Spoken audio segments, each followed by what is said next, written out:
Yan nga pong hirap sa akin, Sir Chinky. Kasi nga po, pag nakakita na ako ng sale, pinangihinayangan ko na. Kaya kesa malipasan, napapabili na po ako. Mararamdaman mo talaga na may challenges o pagsubok. Tiis-tiis muna. Huwag naman tayo shopping now, pulubi later.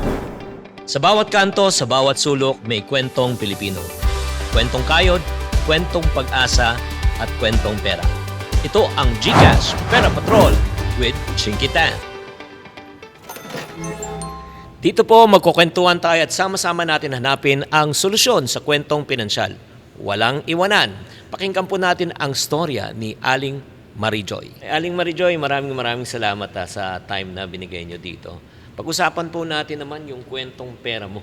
Bale, nagbebenta po ako ng mga surplus na kagamitan sa bahay. Minsan po, nag-online selling din po ako ng mga damit. Araw-araw po, mula umaga hanggang gabi, inaasikaso ko po yung tindahan, pati yung mga orders. Pero may anak pa rin po kasi ko, yung bunso ko po, sinusustentuhan ko pa po yung pag-aaral. Okay. Kaya doble kahit po talaga, Sir Chinky. Grabe talaga, no? Alam mo, mararamdaman mo talaga na may challenges o pagsubok kayong hinaharap. Pagiging isang tindera, isang ina, na sumusuporta sa mga pangailangan ng inyong pamilya. Ayun nga po, Sir Chinky. Gusto ko pa po sanang makahanap ng ibang paraan para mas mapaikot ko pa po yung pera para po makatipid sa pambili ng paninda, pang-grocery sa bahay, tsaka pambayad ko ng mga bills. Kumbaga po, Sir Chinky, kahit naglalabas po ako ng pera para sa mga yan, sana po meron pa rin pong paraan para mas makatipid ako sa mga to. Hayaan mo, Aling Marijoy, ito yung gagawin po natin dito po sa GCash Pera Patrol. Ang kwentong pera mo may solusyon. Kaya nga, Aling Marijoy, saan po madalas nga kayo napapagastos? Katulad po, Sir Chinky, nung pag may nadaanan akong ukay o kaya yung murang bilihin na bultuhan po siya, nakakakita rin po ako ng mga maliliit na appliances lang po sa bahay, ganyan. Tapos iniisip ko, magagamit naman sa bahay. Kaya doon din po napupunta yung naitatabi kong puhunan. Itong Aling Marijoy, tama ka bago tayo bumili na kahit na ano, lalo na yung paninda mo, dapat pinaplano yan bago gastusin Dalawa lang tanong yan need or want. Kung need, okay. Pag want, pag-isipan. Diba? Pag uutangin mo, bakit pa? Pero pag nanegosyo, okay lang na umutang kasi pwedeng bumalik at kumita. Opo. Okay? Kaya nga dapat din sa pagbibili ng stocks, dapat naka-schedule yan. Kasi yung mga biglaang gastos talaga na hindi mo talaga inaasahan, yan talaga sisira ng budget mo. Kapag sigurado na tayo sa bibilhin, di ba? Gaya ng mga essentials, gatas, pang-merienda sa tindahan mo, tsaka na lang tayo maghanap ng tinatawag nating promo. Kasi yun nga, yung pangalawang diskarte, i-maximize po natin yung mga budget-friendly deal. Always remember, ito, isasabihin ko po sa inyo sa lahat, ang perang hindi mo ginastos ay dagdag kita at ipon mo. So, tatandaan po natin pag nilalabas po natin ang pera natin sa bulsa, minsan wala nang balikan. Kaya nga, hindi dapat tayo bumili agad. Siguraduhin mo muna na may sapat kang pondo. Again, bago ka talaga gumastos. Kung kailangan lang, di ba? Tsaka tayo bumili.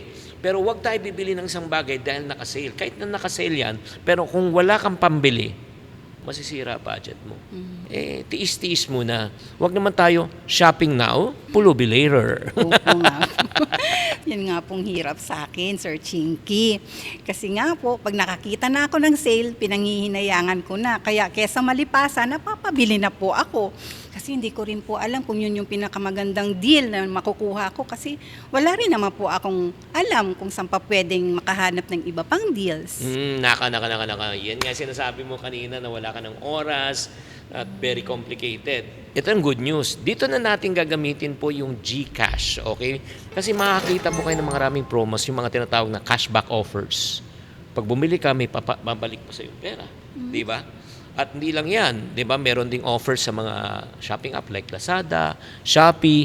Imagine mo, Aling Marijoy, ito nakatipid ka na sa araw-araw mong panggamit. Nakatipid ka pa rin sa tindahan mo. So win-win siya. Kasi sa pagbebenta po, ang mahalaga hindi yung pagbenta, yung presyo. Kung magkano puhunan. Kung mas maliit ang puhunan, mas malaki kita. Di ba? Wais yan pagka mas stretch natin yung puhunan. sa pagnenegosyo. Basta ito lang, tatandaan natin ha, Aling Marijoy, mag-recap lang tayo ng ating pinag-usapan ngayon. Number 1, planuhin ang mga gastusin.